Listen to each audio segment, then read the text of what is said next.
Hi hello नमस्कार, स्वागत है आप सभी का फिर से एक बार आपके अपने इस प्यारे से महा टॉपर्स यूट्यूब चैनल पर।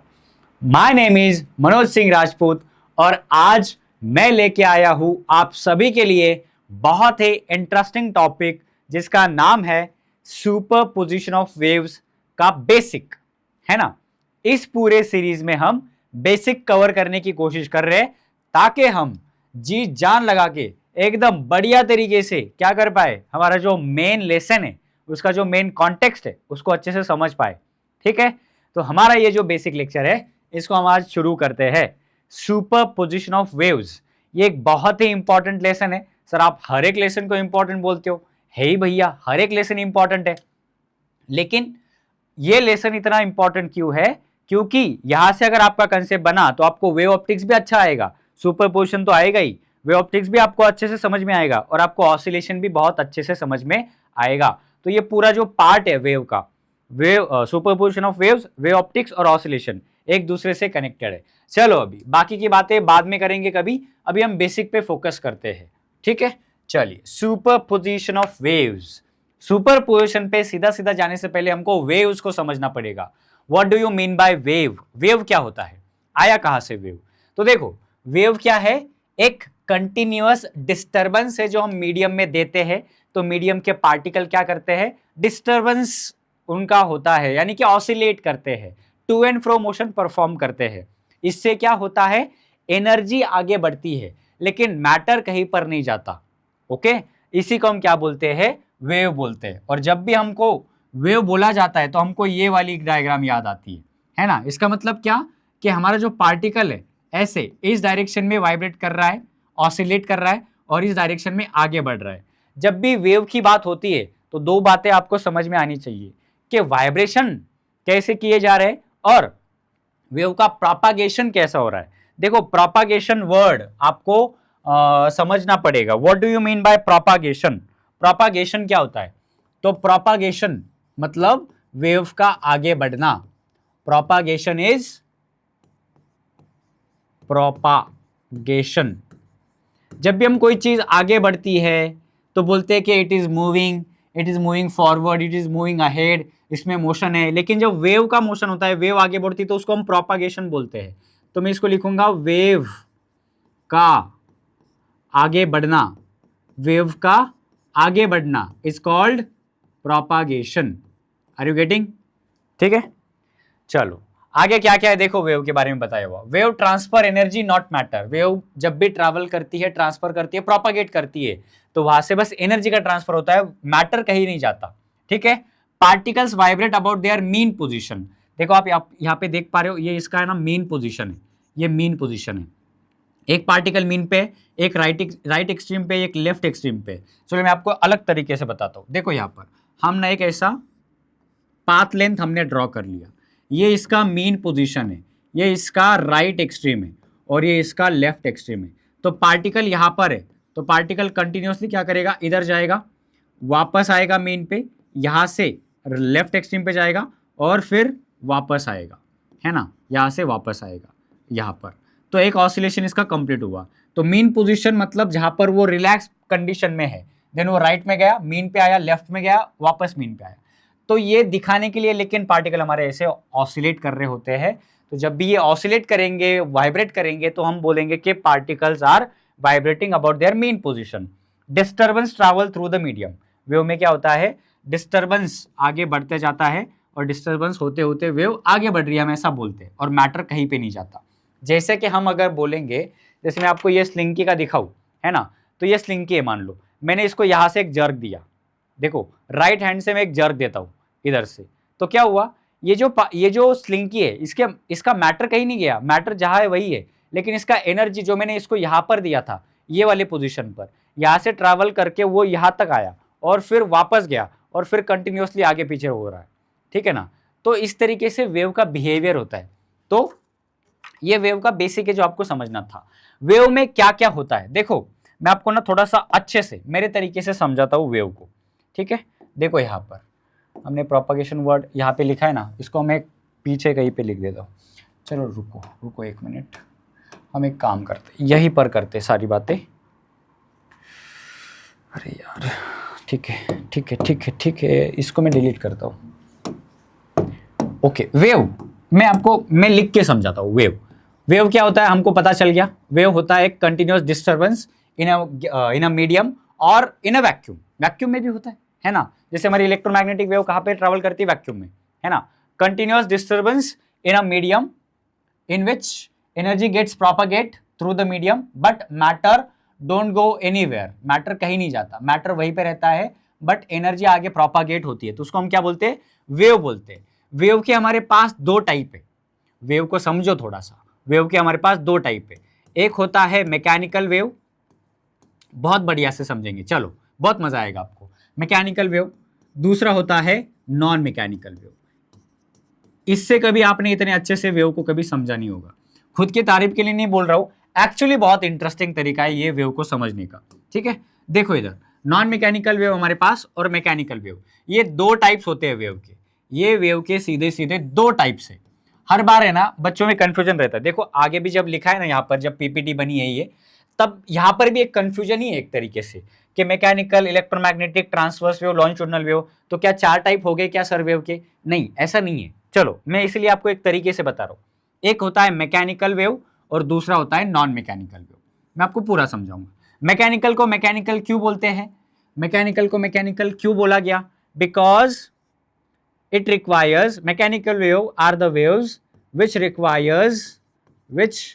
requires material medium. इनको क्या चाहिए? इनको चाहिए material medium for their propagation, for their बोलो या फिर इट्स बोलो, फॉर देयर प्रोपागेशन। और प्रोपागेशन का मीनिंग तो आपको पता है, आगे बढ़ना। प्रोपागेशन मीन्स वेव का आगे बढ़ना। ठीक है, ऐसे वेव्स जिनको मटेरियल मीडियम की जरूरत पड़ती है आगे बढ़ने के लिए, प्रोपागेट करने के लिए, इनको हम क्या बोलेंगे? इनको हम मैकेनिकल वेव्स बोलेंगे। समझे? ठीक है, ओके सर, ठीक है, समझ गया। अभी मैकेनिकल वेव्स में क्या फर्दर टाइप्स है क्या सर? बिल्कुल है। ठीक है, मैकेनिकल वेव में पहला है ट्रांसवर्स वेव, ट्रांसवर्स वेव, ठीक है, और दूसरा होता है लॉन्जिट्यूडिनल वेव। ये मैकेनिकल के टाइप से, लॉन्जिट्यूडिनल वेव। ओके, ये longitudinal wave. Okay okay, non mechanical की बात करते हैं। ऑन द अदर हैंड, जैसे मैकेनिकल को मीडियम की, मटेरियल मीडियम की जरूरत पड़ती है, नॉन मैकेनिकल का मतलब होता है which do not requires any material medium, any material medium for their propagation. कितना मजेदार है, कितना सिंपल है, एग्जैक्टली उल्टा है। इसको मीडियम की, जिस वेव को भी मीडियम की जरूरत है उसको हम मैकेनिकल बोलेंगे, जिस वेव को जरूरत नहीं उसको हम नॉन मैकेनिकल बोलेंगे। इतना सिंपल है सर। क्या जैसे मैकेनिकल में दो टाइप्स है, ट्रांसवर्स और लॉन्जिट्यूडिनल, क्या नॉन मैकेनिकल में भी टाइप है लेकिन एक ही है, मतलब उतनी एक हमारे पास नॉन मैकेनिकल वेव है जिसको हम क्या बोलते हैं? इलेक्ट्रोमैग्नेटिक वेव, है ना, ईएम वेव जिसको हम बोलते हैं, इलेक्ट्रोमैग्नेटिक वेव। ठीक है, हम इसके एग्जाम्पल बता सकते हैं क्या सर? आप एग्जाम्पल बता सकते हैं? बिल्कुल बता सकते हैं। एग्जाम्पल क्या हो सकता है इसका? इसका एग्जाम्पल हो सकता है wave on a string. Wave on a string, string पे जो हमारी वेव बनती है वो क्या होती है? ट्रांसवर्स वेव होती है। लॉन्जिट्यूडिनल वेव का एग्जाम्पल बता सकते हो आप? ये वाला, ये जो स्लिंकी वाला एग्जाम्पल देखते हो ना, ये स्लिंकी में जो वेव तैयार होती है ये हमारी लॉन्जिट्यूडिनल वेव होती है। लेकिन हमारे इंटरेस्टिंग हम एग्जाम्पल लेते हैं साउंड वेव्स का, तो साउंड वेव्स भी एक तरीके से लॉन्जिट्यूडिनल वेव्स होती है। इलेक्ट्रोमैग्नेटिक वेव्स क्या होती है? इलेक्ट्रोमैग्नेटिक वेव्स होती है बहुत ही मजेदार, very very important, light waves are electromagnetic waves. ठीक है, चलो अब इनको और थोड़ा समझते हैं, तो आपका वेव का पूरा कंसेप्ट ही क्लियर कर देते हैं आज, है ना। इसके बाद अभी कभी आपको वेव के बारे में पढ़ने की जरूरत ही नहीं रखते, ठीक है ना, इतना क्लियर कर देते इसको। सर ट्रांसवर्स वेव का मतलब क्या होता है? ट्रांसवर्स वेव का मतलब क्या होता है? ट्रांसवर्स वेव को समझते हैं। ट्रांसवर्स वेव्स ऐसी वेव्स होती है जो दो चीजों से मिलकर बनी होती है, बल्कि ट्रांसवर्स वेव ही नहीं, हर एक वेव किसी न किसी दो चीजों से मिलकर बनी है। जैसे ट्रांसवर्स वेव कैसी बनी है वो देखते हैं पहले। ट्रांसवर्स वेव है ना, ऐसे दिखती है, ये है आपकी ट्रांसवर्स वेव, ये ट्रांसवर्स वेव है सर। इसको तो हम हर एक वेव में दिखाते हैं, हाँ, क्योंकि ट्रांसवर्स वेव समझने के लिए बहुत इजी होता है। लेकिन ये जो आप ग्राफ निकालते हो ऐसे वेव के लिए, ये एक्चुअली ट्रांसवर्स वेव है। ट्रांसवर्स वेव में क्या होता है, ये जो ऊपर उठा हुआ पार्ट है इसको हम बोलते हैं क्रेस्ट, और ये जो नीचे धसा हुआ पार्ट है इसको हम बोलते हैं ट्रफ। ट्रक नहीं, ट्रफ। और ये जो डॉटेड लाइन मैंने निकाली है ये क्या है इसकी, ये इसकी मीन पोजीशन। तो बताओ सर, आप तो बता रहे थे कि ट्रांसवर्स वेव दो वेव से, दो चीजों से बनी होती है, तो crest trough, crest trough, crest trough, crest trough, crest trough, इस तरीके से ट्रांसवर्स वेव बनी होती है। ठीक है, इन दो चीजों से, किससे, क्रेस्ट से और ट्रफ से। वैसे ही सर बताइए कि अभी आपका ये जो लॉन्जिट्यूडिनल वेव है ये कैसे बना होता है। ओके, लॉन्जिट्यूडिनल वेव बना होता है फिर से दो चीजों से, कौन से, यहां पर होते हैं कॉम्प्रेशंस और रेयर फ्रैक्शंस, कॉम्प्रेशंस और रेयर फ्रैक्शंस, समझ रहे हो, दिख रहा है, मैं और अच्छे से निकालता हूं, रेयर फ्रैक्शंस, कॉम्प्रेशंस, ठीक है ना, रेयर फ्रैक्शंस, कॉम्प्रेशंस, रेयर फ्रैक्शन, कॉम्प्रेशंस, है ना। ये जो रीजन आपको दिख रहा है जहां पर ये लाइंस दूर दूर है तो ये कॉम्प्रेशन वाला पार्ट है, और जहां पर लाइंस ऐसे नजदीक आ गए, डेंस्ड हो गए, तो वो है हमारा, सॉरी उल्टा हो गया, अरे भैया उल्टा हो गया, उल्टा हो गया, ये रेयर फ्रैक्शन है हमारा, ये रेयर फ्रैक्शन है, और ये क्या है, ये है compression. Rarefaction, compression, rarefaction, compression, इन दो चीजों से बनी होती है लॉन्जिट्यूडिनल वेव्स, और इस तरीके से एनर्जी आगे बढ़ती है, और मीडियम के जो पार्टिकल्स है वो कहीं नहीं जाते, वो वहीं पे रहते हैं। ठीक है, on the other hand non mechanical की बात करते हैं। नॉन मैकेनिकल में हमारे पास एग्जांपल है लाइट वेव। लाइट वेव किससे बनी है, उसके नाम में ही छुपा होता है। इलेक्ट्रोमैग्नेटिक वेव किससे बनी है, इलेक्ट्रिक फील्ड, इलेक्ट्रिक फील्ड, देखो यहां पर मैग्नेटिक फील्ड को तैयार करती है। इलेक्ट्रिक फील्ड फिर से मैग्नेटिक फील्ड को तैयार करेगी, electric field, magnetic field, electric field, magnetic field, electric field, magnetic field, ऐसे दो चीजों से ये बनी होती है ना। जो वर्टिकल होगा, वर्टिकल प्लेन वाला, ये इलेक्ट्रिक है, ये मैग्नेटिक है, इलेक्ट्रिक, मैग्नेटिक, इलेक्ट्रिक, मैग्नेटिक, ऐसे ये वेव बनी होती है। कितना इंटरेस्टिंग तरीका है इसको समझने का। तो ये हमारे तीन वेव्स है मेनली, है ना। दो ब्रॉड टाइप है हमारे पास, मैकेनिकल, नॉन मैकेनिकल। मैकेनिकल में मीडियम की जरूरत पड़ती है, नॉन मैकेनिकल मीडियम जरूरत नहीं पड़ती। मैकेनिकल में फर्दर दो टाइप्स, ट्रांसवर्स और लॉन्जिट्यूडिनल। ट्रांसवर्स वेव का एग्जांपल बता दिया, ट्रांसवर्स वेव कैसे बना है वो बता दिया मैंने आपको। लॉन्जिट्यूडिनल वेव का ये है ना, यहाँ पर साउंड वेव्स का एग्जांपल बता दिया, ये कैसे आगे बढ़ता है वो बता दिया, कैसे बिहेव करता है। देन नॉन मैकेनिकल में इलेक्ट्रोमैग्नेटिक वेव, लाइट वेव्स इसका एग्जांपल है, और ये कैसे चलता है वो भी मैंने आपको बता दिया। और फील चाहिए आपको, और समझना है थोड़ा सा ट्रांसवर्स वेव, लॉन्जिट्यूडिनल वेव को, चलो मैं और समझाता हूं आपको। ट्रांसवर्स वेव का मतलब क्या होता है मैं यहां पर बताता हूं आपको। ट्रांसवर्स वेव, ट्रांसवर्स वेव, है ना। ट्रांसवर्स वेव में क्या होता है, देखो जब भी वेव होती है ना तो वहां पर आपको दो डायरेक्शन का ध्यान रखना होता है। कौन से direction, transverse waves are the waves in which particle vibrates,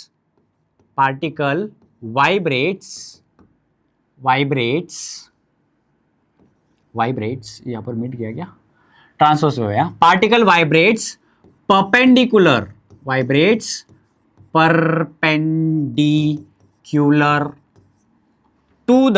perpendicular to the direction of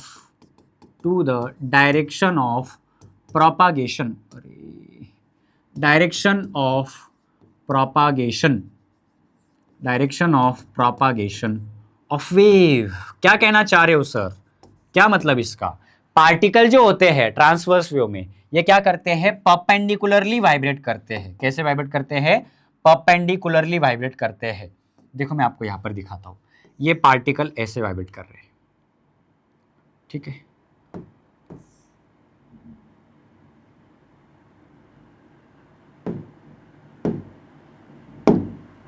ये क्या है पता नहीं, ठीक है,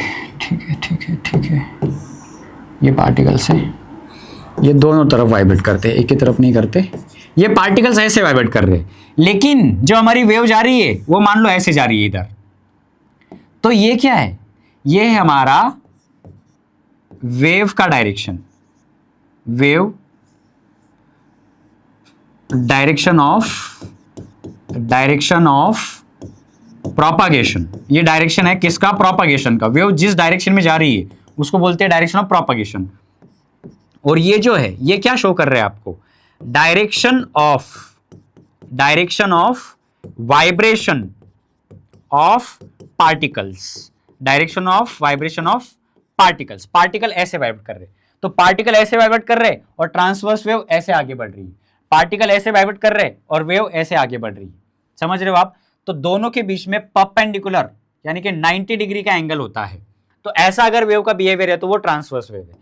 ऑन दी अदर हैंड अगर हम बात करें लॉन्जिट्यूडिनल वेव की, लॉन्जिट्यूडिनल वेव कैसे, उसका डेफिनेशन क्या बनेगा, देखो देखो लॉन्जिट्यूडिनल वेव, देखो इधर longitudinal wave, longitudinal wave, longitudinal wave कैसे बनी होती है, ये क्रेस्ट तरफ से बनी होती है, ये ऐसे परपेंडिकुलर वाइब्रेट करते हैं। लॉन्जिट्यूडिनल वेव का डेफिनेशन क्या आएगा, इसमें जो पार्टिकल है, पार्टिकल्स ऑफ मीडियम, किसके particle, particles of medium vibrates parallel to the direction of propagation of wave। I know मैंने थोड़ा ज्यादा टाइम ले लिया इसको बताने के लिए, लेकिन ये एक बार समझ गया ना, बाकी आपको कभी भी इसको डिस्कस करने की, सीखने की, पढ़ने की जरूरत नहीं पड़ेगी, इसलिए मैं डिटेल में बता रहा हूँ। और बेसिक ही तो लेक्चर है ना हमारा, यही तो बातें समझनी हमको जो बेसिक है। ओके, तो इस बार क्या होगा सर, इस बार ऐसा होगा कि आपकी वेव, आपके पार्टिकल्स ऐसे वाइब्रेट कर रहे हैं, अभी इस बार ऐसे वाइब्रेट कर रहे हैं, है ना, ये इनके वाइब्रेट करने का डायरेक्शन है, पार्टिकल्स ऐसे वाइब्रेट कर रहे हैं। ओके, और इंटरेस्टिंगली आपकी जो वेव है वो भी इधर ही जा रही है, देखो, तो दोनों एक दूसरे के क्या हो गए, पैरेलल हो गए। यहां पर एक दूसरे के क्या थे, परपेंडिकुलर थे, ठीक है ना। तो आपको ये समझ में आ गया कि ये क्या है, ये क्या है हमारा vibration of particle, vibration of particle का डायरेक्शन, ठीक है। और ये वेव का प्रोपागेशन है, ठीक है। और वो दोनों कैसे है, प्रोपागेशन और वाइब्रेशन पैरेलल है। अगर ऐसी बिहेवियर होगा तो ये लॉन्जिट्यूडिनल वेव होती है। ये लॉन्जिट्यूडिनल वेव का डेफिनेशन है, ये ट्रांसवर्स वेव का डेफिनेशन है। सर इलेक्ट्रोमैग्नेटिक वेव का बता सकते हैं क्या, बिल्कुल बता सकते हैं। देखो इधर इलेक्ट्रोमैग्नेटिक वेव क्या होगा, हमेशा याद रखना, ऐसे वर्टिकल प्लेन में हमारी इलेक्ट्रिक फील्ड होती है, हॉरिजॉन्टल प्लेन में हमारी मैग्नेटिक फील्ड होगी, vertical horizontal, vertical horizontal. Electric field, electric field, electric field, magnetic field, magnetic field, magnetic field, और ये एक दूसरे को परपेंडिकुलर होंगे। इस तरीके से ये इलेक्ट्रोमैग्नेटिक वेव है। समझ गया आपको तीनों के मतलब। मैंने अभी आपको है ना पूरे वेव का पूरा मीनिंग अभी पूरा निचोड़ के बता दिया है। याद रखना वेव की जो वेलोसिटी होती है उसका ये बहुत इंपॉर्टेंट और बहुत ही मजेदार फॉर्मूला है। एन लैम्बडा से हम इसको लिखते हैं, एन लैम्बडा, यहाँ पर एफ लैम्बडा लिखा है, एफ लैम्बडा लिखो, एन लैम्बडा लिखो, मीनिंग समझना चाहिए आपको, है ना, चीज वही है, बस फैक्टर अलग है। यहाँ पर फ्रीक्वेंसी के लिए एफ यूज किया, यहाँ पर एन यूज किया है मैंने, एन वाला ज्यादा यूज होता है, हमको बार बार यूज करना होता है। V for velocity, n for frequency, and n for sorry ये लैम्बडा फॉर वेवलेंथ, ठीक है, ये याद रखना, ये एक फॉर्मूला। ओके, बाकी तो सारी चीजें मैंने आपको बता दी, हम अभी आगे बढ़ते हैं। नेक्स्ट है हमारे पास टाइप्स ऑफ वेव, ये भी मैंने आपको डिटेल में बता दिया है, डिटेल में बता दिया है। यहाँ पर ज्यादा कुछ अलग और हमको पढ़ने के लिए है नहीं, ठीक है। चलो हम आगे बढ़ेंगे अभी। बेसिक वेव टर्मिनोलॉजी, वेव के और कुछ बेसिक्स हमको समझने हैं। वेव्स में क्या क्या होता है, वेव में एम्पलीट्यूड होता है, वेव में वेवलेंथ होता है, फ्रीक्वेंसी होता है, ठीक है, टाइम पीरियड होता है, फेज होता है। ओके, हम एक एक समझते हैं। देखो हाँ, और एक चीज जो मेरे को आपको बतानी है कि हम क्या करते हैं ना, हम वेव ऑप्टिक्स में क्या पढ़ते हैं, इलेक्ट्रोमैग्नेटिक वेव का स्टडी करते हैं। बेसिकली लाइट का स्टडी करते हैं, मतलब हम इलेक्ट्रोमैग्नेटिक वेव का स्टडी करते हैं। तो हम कोई भी वेव हमको जब दिखानी है, ट्रांसवर्स वेव तो ट्रांसवर्स वेव है ही, वहां पर हम क्रेस्ट और ट्रफ दिखाते हैं, लेकिन हमको जब लॉन्जिट्यूडिनल वेव को भी शो करना होता है, हमको इलेक्ट्रोमैग्नेटिक वेव को भी शो करना होता है, हम ऐसे ही वेव क्यों निकालते हैं फिर सर? क्योंकि ये वेव को रिप्रेजेंट करने का सबसे सिंपलेस्ट तरीका है, वेव को समझने का, एनालाइज करने का सबसे सिंपलेस्ट तरीका है। इसलिए हम ट्रांसवर्स वेव हो, लॉन्जिट्यूडिनल वेव हो या फिर इलेक्ट्रोमैग्नेटिक वेव हो, यानी कि मैकेनिकल वेव हो, नॉन मैकेनिकल वेव हो, हम वेव को इस तरीके से दिखाते हैं, क्रेस्ट और ट्रफ के मदद से दिखाते हैं। ऐसा क्यों? क्योंकि यहां पर ये सारी चीजें, वेव के रिलेटेड सारी चीजों को डिफाइन करने का, बताने का, समझने का बहुत सिंपल तरीका है और ये सबसे इजीएस्ट वे है इसको समझने का। इसलिए हम हमेशा ट्रांसवर्स वेव का नेचर यूज करते हैं बाकी वेव्स को समझाने के लिए। तो ये कंसेप्ट क्लियर रखना कि भले ही हम लाइट वेव्स की बात कर रहे हैं, हम साउंड वेव्स की बात कर रहे हैं, लेकिन उसको ऐसे दिखाया जा रहा है, इसका मतलब ये है कि वो ट्रांसवर्स वेव नहीं है, वो उनका लॉन्जिट्यूडिनल वेव ही है, वो इलेक्ट्रोमैग्नेटिक वेव ही है, light wave, sound longitudinal wave ही है, लेकिन उसको दिखाने के लिए हम ट्रांसवर्स वेव का नेचर यूज कर रहे हैं क्योंकि it is easy to understand, है ना? ठीक है ना? चलो फिर समझते हैं अभी। तो हमने ऐसा एक ट्रांसवर्स वेव निकाल लिया, ओके। तो ट्रांसवर्स वेव का ये मैंने जैसे आपको बताया था कि ये डॉटेड लाइन क्या रिप्रेजेंट कर रहा है, ये मीन पोजीशन डिफाइन करता है। ये जो ऊपर निकला हुआ पार्ट है इसको हम क्रेस्ट बोलते हैं और ये जो नीचे धसा हुआ है इसको हम क्या बोलते हैं? ट्रफ बोलते हैं। समझ गया इतना पार्ट? अभी मीन पोजीशन से क्रेस्ट का जो मैक्सिमम डिस्प्लेसमेंट पॉसिबल है क्रेस्ट करते टाइम और ट्रफ करते टाइम जितना मैक्सिमम डिस्प्लेसमेंट पॉसिबल है, इसको हम क्या बोलते हैं? एम्पलीट्यूड बोलते हैं। पार्टिकल वाइब्रेट कर रहा है ना, ऐसे ऐसे अप एंड डाउन वाइब्रेट कर रहा है, तो कितना मैक्सिमम वो ऊपर जा रहा है मीन पोजीशन से, और मीन पोजीशन से कितना मैक्सिमम नीचे आ रहा है, इसको हम क्या बोलते हैं? इसको हम बोलते हैं एम्पलीट्यूड। तो amplitude is maximum displacement from mean position. झेपे आपको? समझ गया? Good, nice. वेवलेंथ की बात करते हैं। वेवलेंथ क्या होता है? देखो, जब हम कभी भी जब वेव को डिफाइन करते हैं तो वेवलेंथ उसका डिफाइन करना जरूरी है, हमको समझना जरूरी है। देखो, सिंपल भाषा में एक क्रेस्ट से लेके दूसरे क्रेस्ट तक का ये जो डिस्टेंस है, यहां पर गलती से डायग्राम में यहां तक दिखा है, लेकिन ये यहां तक होता।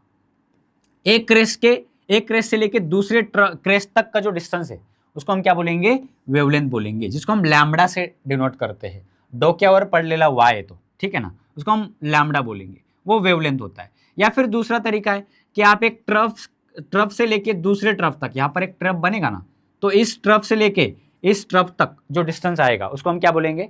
वेवलेंथ बोलेंगे। और एक तीसरा तरीका है, एक क्रेस्ट और एक ट्रफ मिलके जो डिस्टेंस बनेगा उसको भी आप क्या बोल सकते हो? उसको भी आप वेवलेंथ बोल सकते हो, वो भी इक्वली होता है। ये तीनों डिस्टेंस इक्वल होते हैं और उसको हम बोलते हैं वेवलेंथ। ठीक है, देखो, distance between two successive point in phase, it is called wavelength. Distance between two successive crest और successive trough is called wavelength. ये वेव की लेंथ होती है।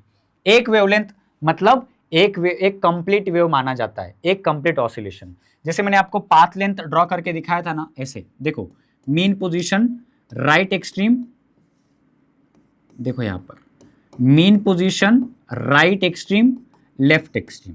पार्टिकल मीन पे है, राइट में जाएगा, मीन पे आएगा, लेफ्ट में जाएगा, वापस आएगा मीन पे। तो मीन से निकलकर वापस मीन तक आना मतलब उसने एक वेव कंप्लीट कर ली है, एक कंप्लीट ऑसिलेशन कर लिया है, एक complete set of vibration perform किया है, तब जाके इतना वेवलेंथ कवर होता है। कितना? लैम्बडा इतना वेवलेंथ। और ये अलग अलग हो सकता है अलग अलग फ्रीक्वेंसी ऑफ लाइट के लिए। ठीक है, फ्रीक्वेंसी क्या होता है? फ्रीक्वेंसी देखो, वेव मतलब एक पीरियोडिक फंक्शन है, एक पीरियोडिक मोशन है। ऑसिलेशन एक पीरियोडिक मोशन है। ठीक है, तो यहां पर क्या होता है कि चीजें बार बार सेम सेट ऑफ मोशन को परफॉर्म किया जाता है, और जहां जहां पर सेम सेट ऑफ मोशन आता है उसको हम पीरियोडिक मोशन बोलते हैं।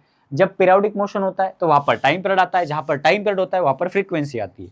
तो इसीलिए वेव में फ्रीक्वेंसी आती है। फ्रीक्वेंसी मतलब कोई चीज अगर बार बार हो रही होगी उसको हम फ्रीक्वेंसी की मदद से डिफाइन करते हैं, बताने के लिए, उसको समझने के लिए आसानी होती है। तो नंबर ऑफ कंप्लीट वेव क्या ये number of complete waves possess a point per second, performing पर सेकेंड, ऐसा कुछ है, पता नहीं। लेकिन हमको समझना क्या है कि फ्रीक्वेंसी का मतलब क्या है कि एक सेकेंड में कितने बार वो ऑसिलेट कर रहा है, कितने बार वाइब्रेट कर रहा है, कितने सेट ऑफ मोशन को वो परफॉर्म कर रहा है ना, उसको हम बोलेंगे उसका फ्रीक्वेंसी, है ना। हर्ट्ज इसका यूनिट होता है, वेवलेंथ का यूनिट होता है मीटर, या फिर हम इसको एमस्ट्रॉन्ग यूनिट में भी काउंट करते हैं। मीटर होता है या फिर एमस्ट्रॉन्ग यूनिट। एम्पलीट्यूड एक तरीके का डिस्प्लेसमेंट है तो हम इसको मीटर में मेजर करेंगे, ठीक है। फ्रीक्वेंसी एक तरीके का हम क्या करते हैं, रिप्रेजेंटेशन करते हैं कि किसी यूनिट टाइम में कोई चीज कितनी बार रिपीट हो रही है, ये बताने का काम कौन करता है, फ्रीक्वेंसी। तो इसको हम मेजर करते हैं पर सेकेंड में, पर सेकेंड, हर एक सेकेंड में ये बात कितनी बार रिपीट हो रही है, इसी को हम क्या बोलते हैं, हर्ट्ज भी बोलते हैं, है ना, हर्ट्ज। देन हमारे पास आता है टाइम पीरियड, जो कि ये आएगा ही क्योंकि ये पीरियोडिक फंक्शन है, मोशन है। टाइम पीरियड, टाइम पीरियड क्या होता है, एक कंप्लीट सेट ऑफ मोशन करने के लिए जहां जहां पर भी आप पीरियोडिक मोशन पढ़ोगे, फिर वो ऑसिलेशन होगा, सर्कुलर मोशन होगा, रोटेशनल मोशन होगा, वहां पर हर बार आप टाइम पीरियड पढ़ोगे, क्योंकि जब भी पीरियोडिक मोशन आता है वहां पर टाइम पीरियड आता ही है। तो एक कंप्लीट सेट ऑफ मोशन करने के लिए, एक कंप्लीट वेव साइकिल परफॉर्म करने के लिए जितना टाइम लगेगा उसको हम बोलेंगे टाइम पीरियड, ठीक है। और इसको हम कैपिटल टी से डिनोट करते हैं, याद रखना, कैपिटल टी, बड़ो टी। मैं आपको 3 टी समझाता हूं, इधर देखो, एक होता है छोटो टी, एक होता है छोटो टी नॉट, और एक होता है कैपिटल टी, बड़ो टी। छोटो टी होता है टाइम टेकन, टी नॉट होता है टाइम टू स्टार्ट ऑब्जर्व, किसी भी चीज को जब हम ऑब्जर्व करने के लिए शुरू करते हैं, इनिशियल टाइम, उसको हम बोलते हैं टी नॉट। और ये जो कैपिटल टी होता है, ये होता है हमारा टाइम पीरियड। कोई भी पीरियोडिक मोशन करने के लिए, एक सेट ऑफ मोशन करने के लिए कितना टाइम लग रहा है, उसको हम बोलते हैं टाइम पीरियड, ठीक है। और इसको ऑब्वियस सी बात है कि हम किस में मेजर करेंगे, इसको हम मेजर करेंगे सेकेंड्स में, है ना, सेकेंड इसका यसा यूनिट है, ठीक है। देन लास्ट है हमारे पास फेज। ये फेज क्या होता है अभी, ओके। फेज ऐसा समझो आप, इसको मैं और अच्छे से समझाऊंगा आपको नेक्स्ट स्लाइड में जब हम इक्वेशन की बात करेंगे। फेज एक तरीके से एंगुलर पोजीशन रिप्रेजेंट करने का काम करता है वेव का। देखो ना, वेव एक तरीके से क्या कर रही है, एक एंगल भी कवर करता है, वो एंगुलर में भी हम इसको रिप्रेजेंट कर सकते हैं, दोनों तरीके से, लीनियर तरीके से भी हम इसको रिप्रेजेंट कर सकते हैं, लीनियर फेज, और एंगुलर फेज उसका रिप्रेजेंट कर सकते हैं। तो फेज बेसिकली क्या करता है, displacement state of a wave at a given position and a time, मतलब किसी गिवन टाइम में, किसी गिवन पोजीशन पर वो कितने एंगल उसने कवर किया है, उसकी हम बात करते हैं। मैं आपको यहां पर समझाता हूं, देखो इधर मैं यहां से ना वेव निकालता हूं, देखो ये वेव, ये हमारा पाथ है, ये वेव है हमारी, ठीक है, ये वेव है ऐसे। तो यहां पर वो है, मतलब वो 0 पर है, ठीक है। ये इसका मैक्सिमम, ये क्रेस्ट वाला पार्ट है तो इसको हम प्लस ए बोलेंगे। निगेटिव ट्रफ में जब वो आएगा तो यहां पर इसको हम माइनस ए बोलेंगे। निगेटिव एम्पलीट्यूड, ये पॉजिटिव एम्पलीट्यूड, ये क्रेस्ट है, ये ट्रफ है, ठीक है। ये एम्पलीट्यूड है, देखो ये एम्पलीट्यूड है, ये एम्पलीट्यूड है, ओके। हमने जो भी पढ़ा ना पहले, मैं वो आपको बता देता हूँ, फिर हम फेज पे आएंगे। ये एम्पलीट्यूड है, देन हमने उसके बाद पढ़ा वेवलेंथ। तो ये वेवलेंथ है, ये इतना लैम्बडा है, यहाँ से निकल के यहाँ तक ये एक वेव है, या फिर यहाँ से निकल के यहाँ तक ये क्या है, वेवलेंथ है। या फिर देखो यहाँ पर ये क्रेस्ट से लेके इस वाले क्रेस्ट तक जो डिस्टेंस है लैम्बडा, तो आप किसी भी तरीके से बताओ एक ही है ना, चीज वही है, बस फैकेट अलग अलग है, उनको बताने के तरीके अलग है, ठीक है। ये वेवलेंथ हो गया। वेवलेंथ के बाद हमने सीखा फ्रीक्वेंसी। देखो मैं आपको 2 वेव्स निकाल के बताता हूँ। एक मॉस्किटो की वेवलेंथ, हमने वेव निकालते हैं, साउंड ऑफ मॉस्किटो, और दूसरा मैं रिप्रेजेंट करता हूँ साउंड ऑफ लायन, ठीक है। 1 मिनट, 1 सेकेंड, हाँ ये 1 सेकेंड का टाइम फ्रेम हम लेते हैं, उसमें ये मॉस्किटो और लायन के वेव्स को मैं रिप्रेजेंट कर रहा हूँ, ठीक है। आप बताना कि कौन सा साउंड लायन का रिप्रेजेंट करेगा, कौन सी वेव लायन का साउंड रिप्रेजेंट करेगी, और कौन सी वेव मॉस्किटो का साउंड रिप्रेजेंट करेगी। यहां पर आप देख पा रहे हो कि 1 सेकेंड का टाइम जब हमने लिया है, तो जो लायन का रॉरिंग ऑफ अ लायन है, वो कितना एक रिप्रेजेंटेशन किया मैंने मोटा मोटा। यहां पर देखो ये कंप्लीट एक वेव और एक आधी वेव, यानी कि 1.5 लैम्बडा यहां पर कवर हुआ है। और यहां पर देखो 1 2 1, उसके बाद 2 3 4, मोटा मोटा 4 वेव्स यहां पर कंप्लीट किए गए, 4 लैम्बडा इसने कवर किया है। मतलब इसका जो फ्रीक्वेंसी है ना वो ज्यादा है, उस गिवन टाइम में ये ज्यादा बार ऑसिलेट कर रहा है, ज्यादा वेव्स इसके परफॉर्म हो रहे हैं, मतलब इसका फ्रीक्वेंसी ज्यादा है, और इसका फ्रीक्वेंसी क्या है, कम है, ठीक है। यहां पर देखो इसका एम्पलीट्यूड ज्यादा है। अब ऐसी बात है कि जो रॉरिंग ऑफ अ लायन होगा, इसका साउंड बड़ा होगा, है ना, तो उसका एम्पलीट्यूड ज्यादा होता है। तो एम्पलीट्यूड से साउंड रिलेट करता है, और फ्रीक्वेंसी से उसका पिच डिनोट करता है। जैसे आप रोरिंग ऑफ अ लायन से डर तो जाओगे, है ना, कॉन्शियसली, साइकोलॉजिकली, लेकिन आप ऐसे कान में आपके ऐसे इरिटेशन नहीं होंगे। लेकिन मॉस्किटो जब आपके कान के पास ऐसे गाने गाएगा तो आपको उससे इरिटेशन होगा। ऐसा क्यों है? क्योंकि उसके साउंड का फ्रीक्वेंसी ज़्यादा है, और फ्रीक्वेंसी ज़्यादा होने से पिच ज़्यादा होता है, या फिर पिच ज़्यादा है मतलब फ्रीक्वेंसी ज़्यादा है, और आप वो साउंड सह नहीं सकते। आपका जो ईयर ड्रम है ना वो ज़्यादा तेज़ी से वाइब्रेट करेगा और आपको इरिटेशन होगा, तो आप तुरंत ऐसे हाथ मारोगे ताकि वो मॉस्किटो दूर चला जाए। ये सारा कंसेप्ट है वेव को समझने का। इसके बाद हमने सीखा था टाइम पीरियड। एक वेव को देखो, रोरिंग ऑफ अ लायन का जो साउंड है, इसका जो वेव है, ये वेव को कंप्लीट करने के लिए ज्यादा टाइम ले रहा है कंपेरेटिवली इसके, ठीक है। तो इसका टाइम पीरियड इसका ज्यादा होगा, इसका टाइम पीरियड कम होगा। और हमने क्या समझा? फेज, वो हमको समझना है यहाँ पर। ओके, तो मैं आपको फेज समझा रहा हूँ। यहाँ पर देखो, ये 0 होगा, ये क्या होगा इसका? ये π/2 होगा।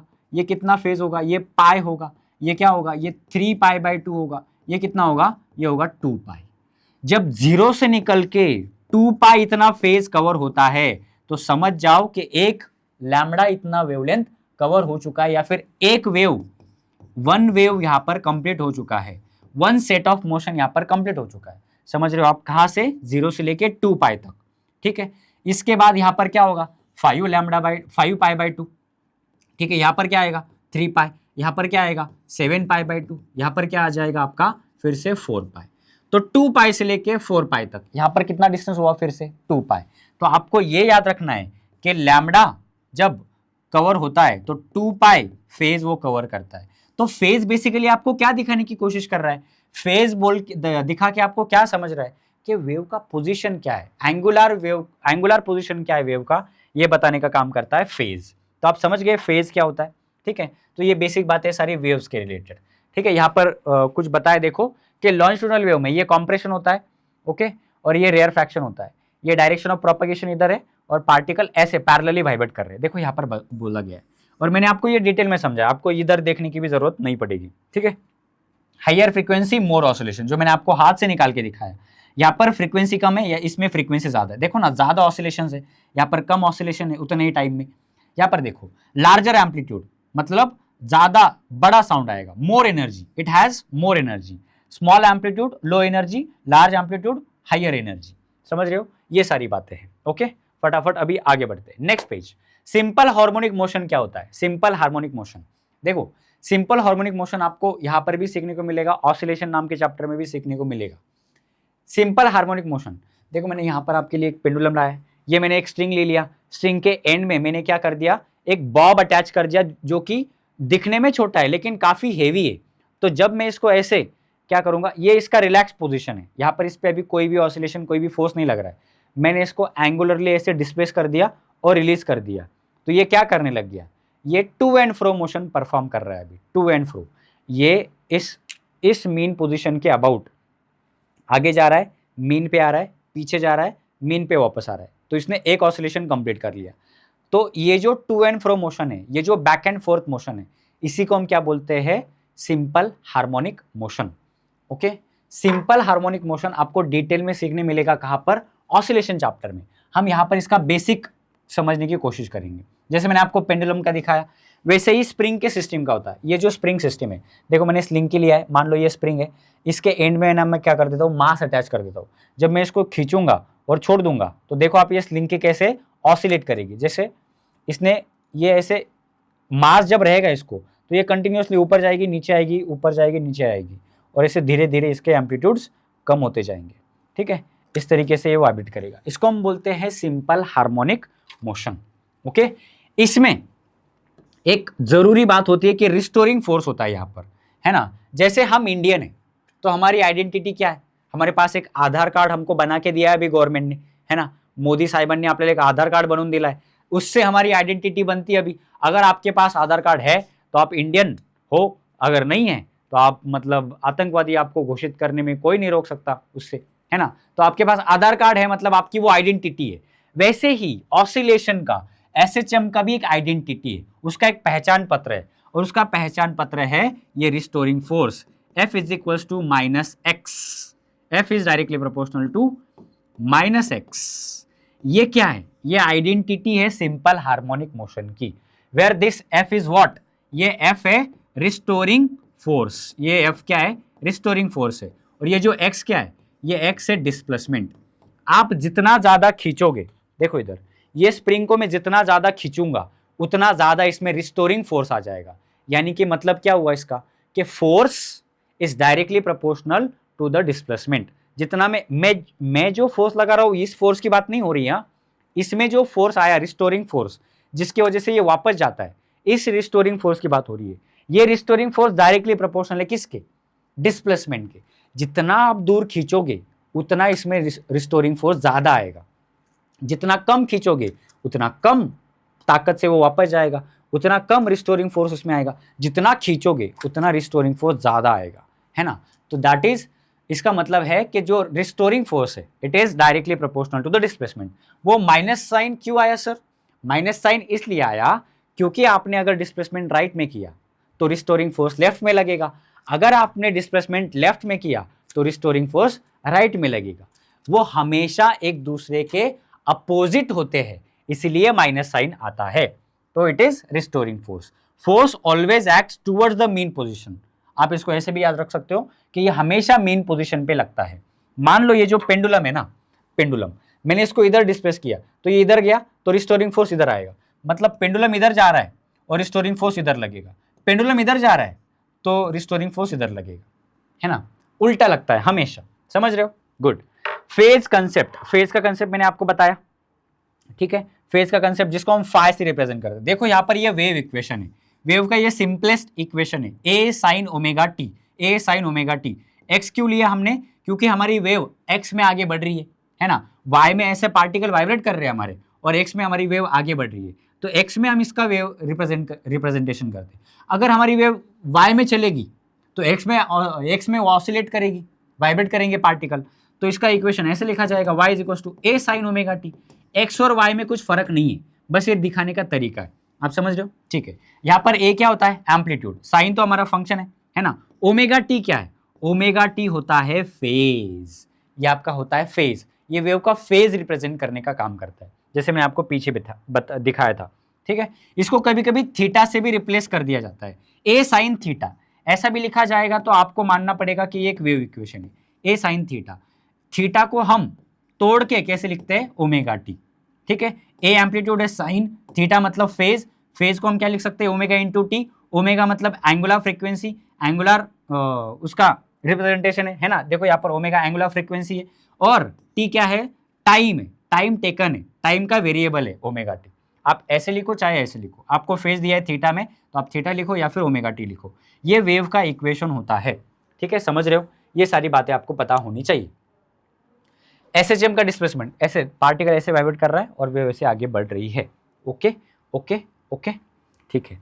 देखो क्रेस्ट मतलब क्या होता है, मैक्सिमम पॉजिटिव डिस्प्लेसमेंट, और ट्रफ क्या होता है, maximum negative displacement, maximum positive displacement, maximum negative displacement. Equilibrium मतलब क्या, कि उसका मीन पोजीशन, रिलैक्स पोजीशन होता है वो, ओके, ठीक है। आगे बढ़ते हैं, फेज एंड फेज डिफरेंस की बात करते हैं। फेज तो मैंने आपको समझाया कि वेव्स को रिप्रेजेंट करने वाला एंगल्स के टर्म में जो होता है उसको हम बोलते हैं फेज, ठीक है। फेज डिफरेंस, फेज डिफरेंस देखो ये वेव नंबर 1 है, ये ऐसे आगे बढ़ रही है, और वेव नंबर 2 सेम मैनर में आगे बढ़ रही है। जब ये 0 पे था ये भी वेव 0 पे थी, जब ये π/2 पे पहुंचा वेव नंबर 2 भी π/2 पे पहुंची, वेव नंबर 1 2π पे पहुंच गई तो वेव नंबर 2 भी 2π पे ही पहुंची सेम टाइम पे। जब ऐसा होगा, दोनों सेम फेज कवर कर रहे हैं इन गिवन सेम टाइम, तो हम ऐसा बोलेंगे कि those two waves are in phase, और इनके बीच में का जो फेज डिफरेंस होगा वो क्या होगा, 0 होगा। ये जो फेज डिफरेंस है जिसको हम फाई से डिनोट करते हैं ये 0 होगा। देखो दो चीजें यहाँ, फेज और फेज डिफरेंस, फेज और फेज डिफरेंस। फेज को हम थीटा से रिप्रेजेंट करते हैं और फेज डिफरेंस को हम फाई से रिप्रेजेंट करते हैं। याद रखना, phase is actual phase of wave, है ना, जिसको हम थीटा से डिनोट करेंगे, और जो फेज डिफरेंस है वो दो वेव्स का डिफरेंस बताने का काम करता है। अगर आप एक वेव की बात कर रहे हो तो वहां पर फेज डिफरेंस आएगा ही नहीं। जब भी आप दो या दो से ज्यादा वेव्स की बात कर रहे होते हैं वहां पर फेज डिफरेंस आता है, समझो चीजों को, ठीक है। फेज डिफरेंस हम फाई से रिप्रेजेंट करेंगे। अगर वेव्स इन फेज है यानी कि उनका फाई तो डेल्टा तो कुछ होगा लेकिन फाई की वैल्यू क्या होगी, 0 होगी, समझ रहे हो।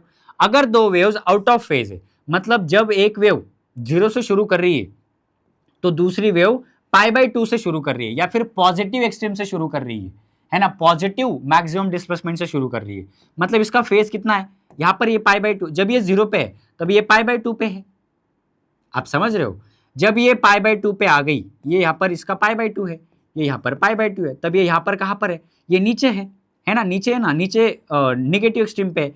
तो पॉजिटिव एक्सट्रीम और निगेटिव एक्सट्रीम में कितना गैप होता है, उसमें गैप होता है पाई का, यानी कि 180 डिग्री का। आउट ऑफ फेज का मतलब आप समझ जाना, आउट ऑफ फेज का मतलब होता है कि फाई की वैल्यू कितनी है, पाई है। समझ रहे हो, समझ रहे हो, ओके, ठीक है, ठीक है, समझ रहे हो। ये अगर निगेटिव एक्सट्रीम से शुरू कर रही है और ये पॉजिटिव एक्सट्रीम से, तो दोनों के बीच में फेज डिफरेंस कितना है, पाई का फेज डिफरेंस है। ओके ओके, ठीक है। फेज डिफरेंस मैंने आपको बता दिया, वही होता है। मैं आपको और अगर समझाना चाहूं तो देखो, मैं आपको ना मेरे तरीके से थोड़ा सा समझाने की कोशिश करता हूं। मैंने दो ऐसे सिमिलर वेव्स निकाल लिए अभी, तो मैं आपको इन फेज और आउट ऑफ फेज का दोनों का मतलब समझा देता हूँ। 0 π/2, पाई 3π/2, ये यहाँ पर क्या है 3π/2, और यहाँ पर क्या हो गया 2π, ठीक है। ये 0, ये π/2, ये क्या हो गया पाई, ये हो गया 3π/2, ये हो गया 2π, ठीक है। अभी देखो मैं इसको ढक देता हूँ। मैंने क्या किया, मैंने अभी देखो ये मैंने दोनों वेव्स बताए, ये वेव नंबर 1 है, ये वेव नंबर 2 है। अभी ये कैसे है, ये इन फेज है, मतलब इनके बीच में का फाई क्या होगा, 0 होगा। ये होगी पहली कंडीशन। दूसरा, मैंने इस वेव का है ना इतना पार्ट ढक दिया, अभी ये इरेज हो जाता है इसलिए मैं ऐसे दूर मेरे को रखना है। ओके, इनके बीच में कितना डिफरेंस दिख रहा है अभी आपको, यहाँ पर आपको फाई दिख रहा है अभी π/2, करेक्ट। मैंने अभी ना ये वेव यहाँ से शुरू हो रही है, तो ये कहाँ पर होगी पाई पे, और ये कहाँ पर है 0 पे, तो इनके बीच में कितना डिफरेंस होगा, पाई का। तो इस तरीके से फेज डिफरेंस होता है, समझ रहे हो आप। ये दोनों वेव यही से शुरू कर रहे हैं सेम मैनर में, तो 0, ये यहाँ से जब शुरू कर रही है तब ये यहाँ पर है, तो π/2, जब ये यहाँ से निकल रही है तब ये ऐसे नीचे से शुरू कर रहा है, तो कितना डिफरेंस, पाई, समझ रहे हो। तो ये आउट ऑफ फेज का मामला है, ये आउट ऑफ फेज है, पाई जब डिफरेंस आता है तो आउट ऑफ फेज 180 डिग्री। ये इन फेज, समझ रहे हो। तो that is all about phase difference, ठीक है। और क्या बातें दी है, हाँ ये फॉर्मूला बहुत जरूरी है, वेरी वेरी इंपॉर्टेंट फॉर्मूला, ये बहुत मजेदार फॉर्मूला है, सीईटी के लिए शॉर्टकट है ये सीधा सीधा। लेकिन मैं बोलूंगा कि आप इसको ऐसे याद मत रखो, आप इसको ऐसे याद रखो, φ/2π is equals to delta φ/2π delta x/λ, और एक याद रखो डेल्टा t/T। ये एक शॉर्टकट याद रखो। ये change in phase difference upon 2π, ये क्या है, ये पाथ डिफरेंस है, ये फेज डिफरेंस है, ये पाथ डिफरेंस है, और ये लैम्बडा है, ये टाइम है, और ये चेंज इन टाइम है, और ये टाइम पीरियड है। ये फॉर्मूला याद रखना। आपको यहां से कुछ भी निकालने को बोला जा सकता है, फेज डिफरेंस निकालो, ये तीनों चीजें दी रहेंगी। कभी कभी बोला जा सकता है पाथ डिफरेंस निकालो, ये तीनों चीजें दी रहेंगी। ये बहुत रेयरली यूज होता है, लेकिन ये शॉर्टकट ऐसे याद रखना, ठीक है। ओके ओके, फेज डिफरेंस के बारे में समझाया मैंने आपको, वो समझा दिया। आगे बढ़ते, थोड़ा ज्यादा हो जाएगा, बड़ा हो जाएगा लेक्चर। ओके चलो आगे बढ़ते हैं। Principle of superposition basic, principle of superposition. पहले तो सुपरपोजिशन को समझो क्या होता है। जब भी दो वेव्स किसी दो सेपरेट सोर्स से आ रहे हैं या फिर सेम सोर्स से आ रहे हैं, जब वो किसी दो डिस्टेंस से आके किसी एक कॉमन पॉइंट पे मीट करते हैं, और उनके वजह से क्या होता है, एक रिजल्टेंट इफेक्ट प्रोड्यूस होता है, एक अलग इफेक्ट प्रोड्यूस होता है, उसको हम बोलते हैं सुपरपोजिशन। दो वेव्स की मदद से कुछ एक नेट इफेक्ट प्रोड्यूस होता है, उसको हम बोलते हैं सुपरपोजिशन। वेव्स का सुपर इंपोज होना, एक वेव दूसरे वेव के ऊपर चढ़ जाती है, उसको हम बोलते हैं सुपरपोजिशन ऑफ वेव्स। आपको इसके बारे में डिटेल में चैप्टर में पढ़ने को मिलेगा, हम अभी बेसिक समझ रहे, ठीक है ना। तो एक वेव होती है तो हम y से डिनोट करते हैं, x से डिनोट करते हैं। दो होगी तो हम क्या करेंगे, एक का इक्वेशन आएगा y1, दूसरे का आएगा y2।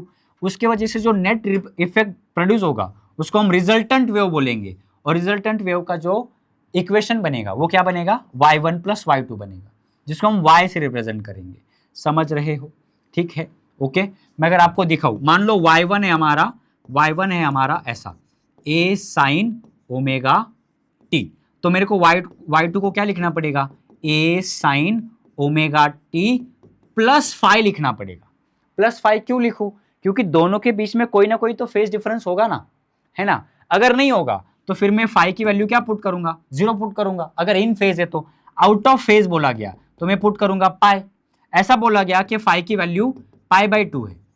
देखो याद रखना, इन फेज बोला तो स्पेसिफिकली फाई का वैल्यू 0, आउट ऑफ फेज बोला तो स्पेसिफिकली फाई का वैल्यू पाई, ठीक है। और जब इनके दोनों के अलावा कुछ बोला रहेगा तो फाई की वैल्यू सीधा सीधा दिया रहता है, एक तो π/2 होगा, 3π/2 होगा, 5π/2 होगा, तो उनके दो वेव्स के बीच में का फेज डिफरेंस होता है। और मैंने आपको बताया कि फेज डिफरेंस प्ले में कब आता है, ये रहने दो क्या, ठीक है मैं इसको रहने देता हूँ। ये प्ले में कब आता है, जब दो वेव्स की बात हो रही है, मिनिमम दो से ज्यादा वेव्स की बात हो रही है तब भी ये काम में आएगा। जब एक वेव की बात हो रही है तब वहां पर फेज डिफरेंस नहीं आएगा, वहां पर तो हम बस फेज की बात करेंगे। ओके ओके ठीक है। देखो यहाँ पर अभी हमको सुपर पोजिशन समझना है, एक वेव इधर से आ रही है, एक वेव इधर से आ रही है, ये यहाँ पर मीट करेंगे, इसका एम्पलीट्यूड A1 है, इसका एम्पलीट्यूड A2 है। यहाँ पर जब दोनों एक दूसरे के साथ मिलेंगे ना, एक बड़ा सा एम्पलीट्यूड क्रिएट करेंगे, क्या करेंगे, एक नेट इफेक्ट यहाँ पर तैयार होगा। और इसका एम्पलीट्यूड कितना होगा, ये जो नया एम्पलीट्यूड बना A', ये होगा A1 प्लस A2 के, क्योंकि दोनों भी क्रेस्ट आ रहे, एक क्रेस्ट और एक ट्रफ आएंगे तो अलग मामला होगा, वो हम समझेंगे रिफ्लेक्शन में सुपरपोजिशन के। यहाँ पर आप ऐसे समझो बस। अगर हाँ इतना हो गया, यहाँ पर रिजल्टेंट क्या बना, A' बना, दोनों के एम्पलीट्यूड का एडिशन होगा और एक रिजल्टेंट एम्पलीट्यूड बनेगा, और बाद में ये अपने अपने रास्ते से सीधे सीधे चले जाएंगे। ऐसा बिहेव करेंगे कि यहाँ पर जैसे कोई दूसरी वेव थी ही नहीं, ठीक है ना, ऐसा बिहेव करेंगे कि यहाँ पर दूसरी कोई भी वेव नहीं थी। देखो मैं आपको और समझाता हूँ, एक वेव इधर से आई, ओके, ये दूसरी वेव इधर से आई, ओके। अगर ये दोनों का क्रेस्ट पे क्रेस्ट मीट कर रहा है तो यहाँ पर पार्टिकल पॉजिटिव एक इसका नेट रिजल्टेंट तैयार होगा। अगर ट्रफ पे ट्रफ मीट कर गया तब भी मैक्सिमम एम्पलीट्यूड बनेगा, लेकिन निगेटिव साइड में। तो इस तरीके से वेव जब क्या करती है, किसी कॉमन पॉइंट पे मीट करती है और वो इस तरीके से बिहेव करते हैं कि यहाँ पर दूसरी कोई वेव है ही नहीं, तो पार्टिकल जो है, जो वेव का पार्टिकल है उसके ऊपर दोनों का प्रभाव होता है, दोनों की वजह से एक नेट इफेक्ट पड़ता है, उसको हम बोलते हैं सुपरपोजिशन। देखो इधर एक वेव का क्रेस्ट आ रहा है ऐसे, यहाँ पर क्रेस्ट मीट हुआ, दूसरे वेव का भी क्रेस्ट ही आया मान लो, तो पार्टिकल मैक्सिमम एम्पलीट्यूड करेगा। एक वेव का क्रेस्ट आया और दूसरे वेव का ट्रफ आया वहां पर, तो पार्टिकल क्या करेगा, ना ऊपर जाएगा ना नीचे जाएगा, वो स्टेबल रहेगा बीच में। आप समझ रहे हो, ठीक है। तो इस तरीके से पूरा सुपरपोजिशन में खेल होता है ना। ओके, और कुछ बातें जो हमको जाननी है, वेव कैसे, वेव इक्वेशन हम ऐसे ऐड करते हैं वो मैंने आपको बता दिया। जब जब क्या होगा, मैंने ये इरेज कर दिया क्या, इसको मैं रहने देता हूँ, ठीक है ना, आपको काम आएगा, ठीक है, इसको मैं रहने देता हूँ। कंस्ट्रक्टिव इंटरफेरेंस हो रहा है, मान लो ये जो सुपरपोजिशन होता है ना, ये दो तरीके से हो सकता है। एक होता है कंस्ट्रक्टिव, शायद आगे हमारे पास स्लाइड है, हाँ यहाँ पर दिया है कंस्ट्रक्टिव, और दूसरा होता है डिस्ट्रक्टिव। एक तरीके से एक जब क्या होगा, एक वेव का क्रेस्ट और दूसरे वेव का क्रेस्ट एक दूसरे के ऊपर कोइंसाइड कर रहे होंगे, है ना, एक वेव का क्रेस्ट दूसरे वेव के क्रेस्ट के ऊपर चढ़ रहा है, तब ये जो इंटरफेरेंस होगा, ये जो सुपरपोजिशन होगा वेव्स का, इसको हम बोलते हैं कंस्ट्रक्टिव इंटरफेरेंस। और इसके उल्टा, जब एक वेव का क्रेस्ट दूसरे वेव के ट्रफ के साथ मीट कर रहा है, कोइंसाइड कर रहा है, एक दूसरे के ऊपर चढ़ रहे, तब हम इसको बोलेंगे कि डिस्ट्रक्टिव इंटरफेरेंस है। ये कैसा इंटरफेरेंस है, डिस्ट्रक्टिव। यहां पर इनके कुछ कंडीशंस होते हैं। देखो दो कंडीशन है, एक होता है फेज और एक होता है पाथ। एक होता है फेज कंडीशन, फेज डिफरेंस, और एक होता है पाथ डिफरेंस का कंडीशन।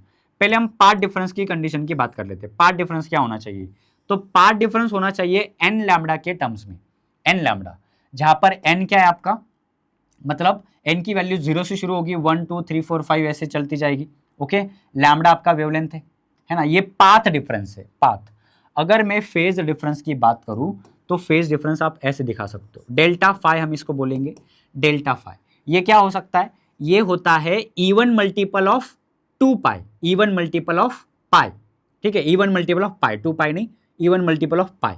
मतलब जैसे 2 पाई, 4 पाई, 6 पाई, 8 पाई, है ना, ऐसे इवन मल्टीपल आप करते जाओ पाई के, आपको क्या मिलेगा, फेज डिफरेंस मिलेगा। ये कंस्ट्रक्टिव इंटरफेरेंस के कंडीशंस है।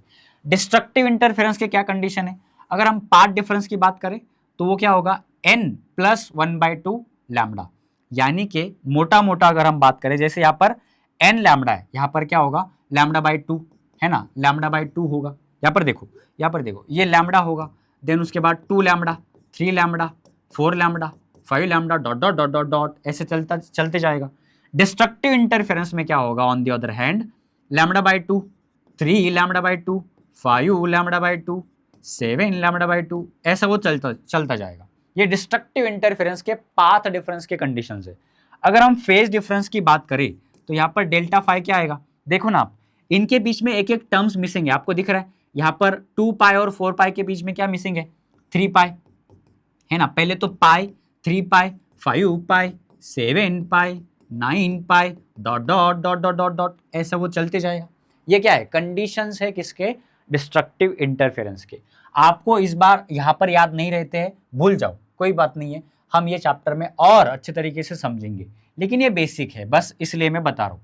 ओके, ये कंडीशंस, इनके जनरल फॉर्म भी याद रखना। पाथ डिफरेंस का जनरल फॉर्म क्या है, n lambda, where n starts from 0। ये डिस्ट्रक्टिव के लिए क्या है, n plus 1/2 lambda, where n again start from 0। मैं अगर फेज के लिए, फाई के लिए अगर आपको फॉर्मूला बताऊं तो ये क्या होता है, सीधा सीधा 2n पाई होता है, 2n पाई, ठीक है, या फिर आप 2 पाई n भी बोल सकते हो, 2 पाई n बोलो, ज़्यादा आसान रहेगा। इसके लिए आप क्या बोलोगे, यहाँ पर फाई का जनरल फॉर्मूला ये आप लिखोगे 2n माइनस 1 पाई, ठीक है, 2n माइनस 1 पाई।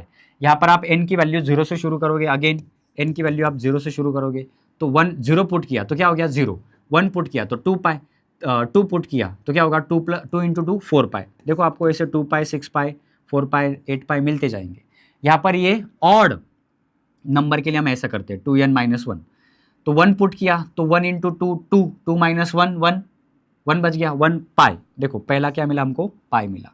देन हमने n की वैल्यू 2 पुट करी तो 2 इंटू 2 4 हो गया, 4 माइनस 1 3, देखो आपको क्या मिला 3 पाई, ऐसे 5 पाई, 7 पाई, 9 पाई, ऐसे आपको कंडीशंस डिस्ट्रक्टिव इंटरफेरेंस के मिलते जाएंगे।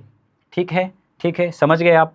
ओके ओके, और इसमें ज़्यादा कुछ है नहीं, ठीक है। हाँ, कंस्ट्रक्टिव इंटरफेरेंस में हमारा जो एम्पलीट्यूड है वो ऐड हो जाता है, और डिस्ट्रक्टिव इंटरफेरेंस में हमारे एम्पलीट्यूड सब्सट्रैक्ट हो जाते हैं, माइनस हो जाते हैं।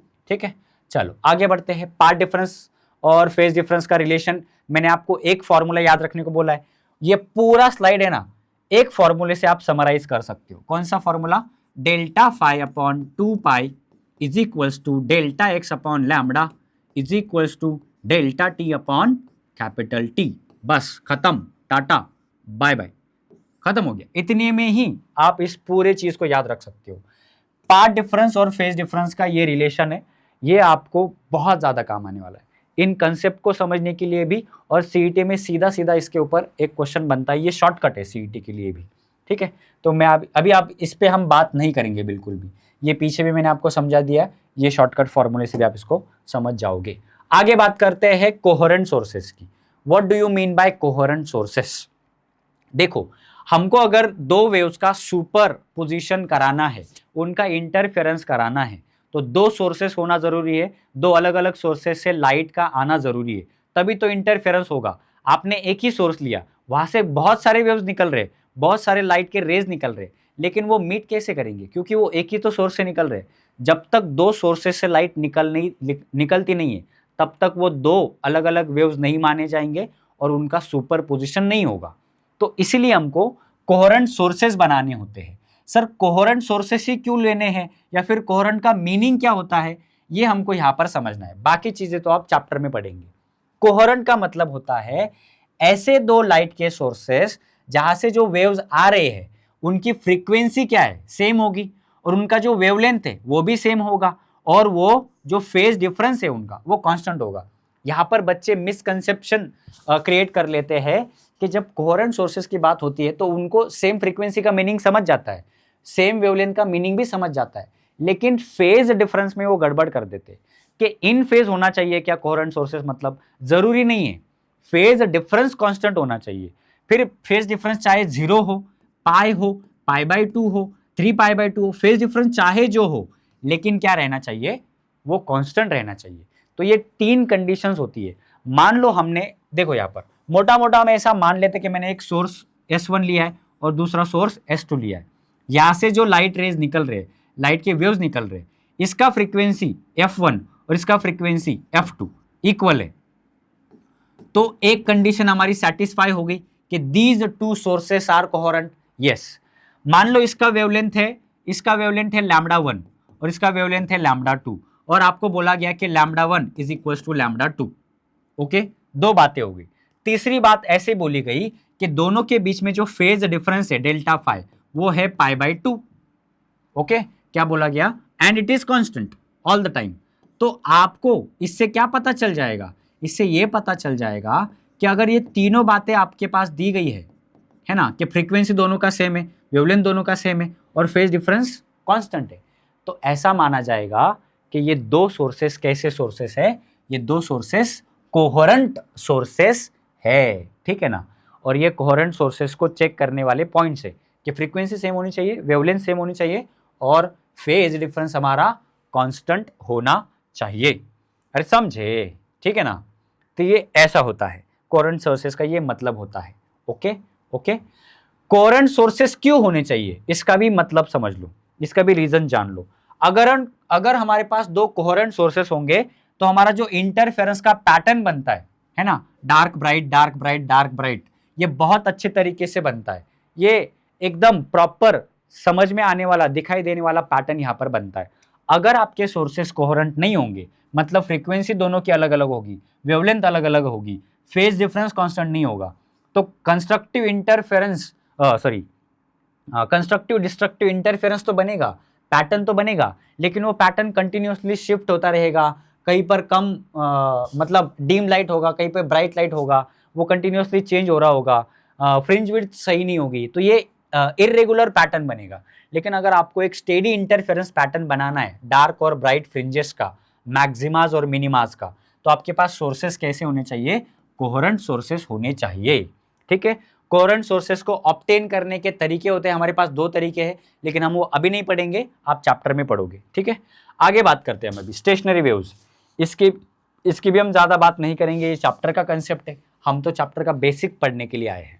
स्टेशनरी वेव का मतलब होता है, देखो हमने जो अभी तक वेव्स देखे ना, कौन से transverse wave, longitudinal wave, electromagnetic wave, ये आते हैं under the category called progressive waves. ये सारे प्रोग्रेसिव वेव्स है। प्रोग्रेसिव वेव्स का मतलब क्या होता है? जैसे देखो, आपने ऐसे तालाब में मान लो सेंटर में ऐसे पत्थर डाला, रुका हुआ पानी है ना, सेंटर में आपने पत्थर ऐसे डाला, तो क्या होगा? वहां से ऐसे वेव्स क्रिएट होंगे, पल्सेस क्रिएट होंगे, और वो पल्स कहाँ तक जाएंगे? आपने जो इतना सा पत्थर डाला था उसकी वजह से बड़े से वेव्स निकल के, जब तक पूरा तालाब खत्म नहीं होता है ना, मतलब वो ऐसे पूरे एंड तक नहीं जाता, वो वेव्स कंटिन्यूअसली आगे बढ़ती है, तो इसको बोलते हैं प्रोग्रेसिव वेव, जो चलती जाती है चलती जाती है चलती जाती है ना, आगे तक वो बढ़ती जाती है, जहां तक मीडियम उसको मिलता जाएगा वो आगे बढ़ती रहेगी। लेकिन ये स्टेशनरी वेव्स प्रोग्रेसिव वेव्स नहीं होते, ये कन्फाइंड होती है, ये किसी पर्टिकुलर दो पॉइंट्स के बीच में ही होती है, ये कहीं पर आगे नहीं बढ़ती। तो प्रोग्रेसिव वेव्स और स्टेशनरी वेव्स एग्जैक्टली दोनों से अलग अलग है ना। प्रोग्रेसिव वेव आगे बढ़ती रहेगी और स्टेशनरी वेव दो कन्फाइंड स्पेस में, दो कन्फाइंड पॉइंट के अंदर ही रहती है। जैसे यहाँ पर देखो, ये पॉइंट और ये पॉइंट के बीच में ही हमारी वेव्स अगर है तो इसको हम बोलेंगे स्टेशनरी वेव। इसका दूसरा नाम है स्टैंडिंग वेव, स्टैंडिंग है ना। ऐसा लगता है जब इस वेव को हम देखते हैं जैसे कि ये रुकी हुई है किसी जगह पे, इसलिए इसको स्टैंडिंग वेव भी बोला जाता है। जैसे गिटार प्ले करते टाइम स्टैंडिंग वेव्स बनते हैं, जब हम फ्लूइड बजाते हैं तब भी स्टैंडिंग वेव्स होते हैं, या फिर हम कोई एक रस्सी ले ले, इसका एक एंड हम फिक्स कर दे और इधर से एक पल्स क्रिएट करके उसको ऐसे ऐसे पकड़ के रखे, तो जो स्ट्रिंग में जो वेव्स बनेंगे ना, तो वो भी क्या होंगे? स्टैंडिंग वेव्स होंगे, ठीक है।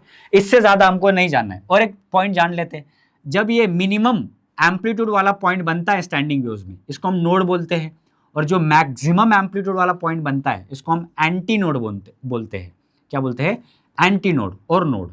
इससे ज़्यादा आप फिलहाल इसके बारे में कुछ भी मत देखो, ठीक है, क्योंकि बाकी की बातें हम, इसके कंडीशंस होते हैं, इनमें डिफरेंस, डिस्टेंस का डिफरेंस होता है, ये सारी बातें चैप्टर का कंसेप्ट है तो वहां पे पढ़ेंगे। ओके, लास्ट पॉइंट है हमारा इसका नाम है रेजोनेंस। रेजोनेंस क्या होता है?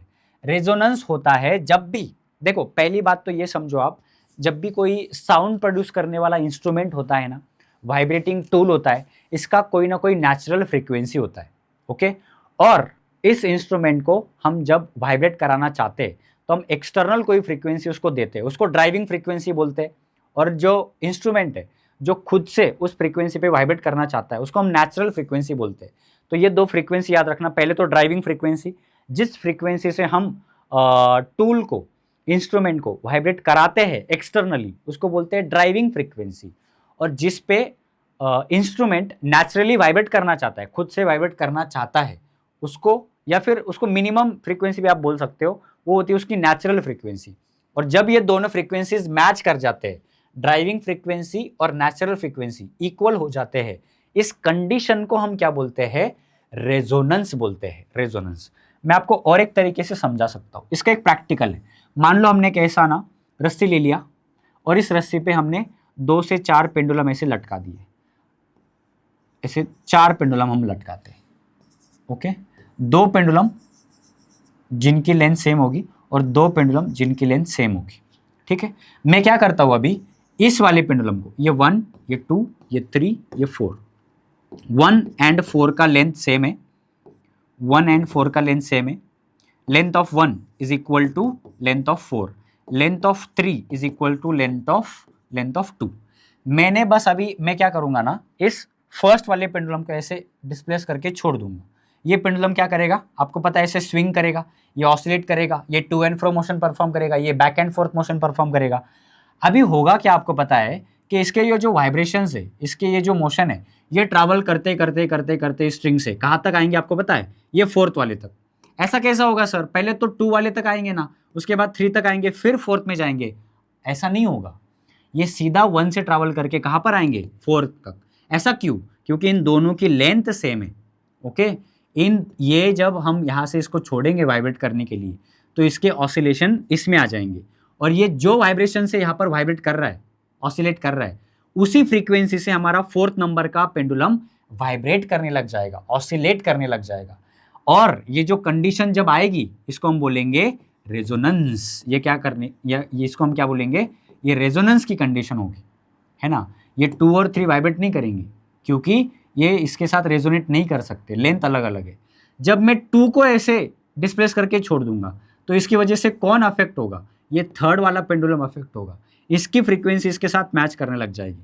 तो रेजोनेंस का ये कंसेप्ट है, ये आपको यहाँ से समझना है ना। ये सारी बातें यहाँ पर दी गई है, ओके। आपको इतना ही यहाँ पर जानना था, बाकी की जो डिटेल बातें वो आप चैप्टर में पढ़ेंगे ही, ओके। यहाँ पर ये सारे जो लेक्चर्स हम ले रहे हैं बेसिक सीरीज के, आपको बार बार बोला गया होगा कि इसके नोट्स जो मैंने लिखा है, बाकी के लेक्चर जो आपको पढ़ाए जा रहे हैं, उसके जो पीडीएफ नोट्स है वो कहाँ पर मिलेंगे? वो मिलेंगे महा टॉपर्स ऐप पे। ये ऐप आपको प्ले स्टोर पे मिल जाएगा। इसका लोगो याद रखना, सर्च करना, आपको वहाँ पर प्ले स्टोर पे ऐप मिलेगा, वहाँ पर नोट्स मिलेंगे, बहुत सारा फ्री कंटेंट आपको वहाँ पर मिलेगा। वहाँ पर आपको पेड बैचेस भी मिलेंगे, पीसीएम सेपरेट बैच मिलेगी, पीसीबी सेपरेट बैच मिलेगी। आपको इंडिविजुअल सब्जेक्ट पढ़ना है, फिजिक्स, केमिस्ट्री, मैथ, बायोलॉजी, सारे ऑप्शंस अवेलेबल करा के दिए आपको। डीएसएमएस टीम इस ऐप पे आपको एक साथ पढ़ाई करने का मौका दे रही है, तो इस मौके को गवाइए मत। अच्छे जगह से पढ़िए, अच्छे से प्रिपरेशन कीजिए, और आपका जो सपना है, जो परसेंटाइल पाने का सपना है, जो जिस ड्रीम कॉलेज में आपको जाना है, वो पाने का रास्ता आपको महा टॉपर्स ऐप के थ्रू मिलेगा। तो ज़रूर यहाँ से आप प्ले स्टोर से महा टॉपर्स ऐप डाउनलोड कीजिए। इस लेक्चर के पीडीएफ नोट्स आपको वहाँ पर मिलेंगे, है ना। वहाँ पर आपको शौर्य बैच मिलेगी, पीसीएम की, पीसीबी की सेपरेट, या फिर पीसीएमबी कंबाइन, ताकि आप आपका जो बोर्ड का प्रिपरेशन है यहाँ से कर पाए, ओके। इस वाले लेक्चर में हमारे साइड से अभी आपके लिए इतना ही है। आने वाले लेक्चर्स में आपको बाकी चैप्टर के बेसिक्स मिलेंगे, तो हमारे चैनल को सब्सक्राइब कीजिए, हमसे जुड़े रहिए। इस वाले वीडियो में इतना ही, मिलते हैं अगले लेक्चर में। तब तक के लिए थैंक यू, टाटा, गुड बाय, जय हिंद।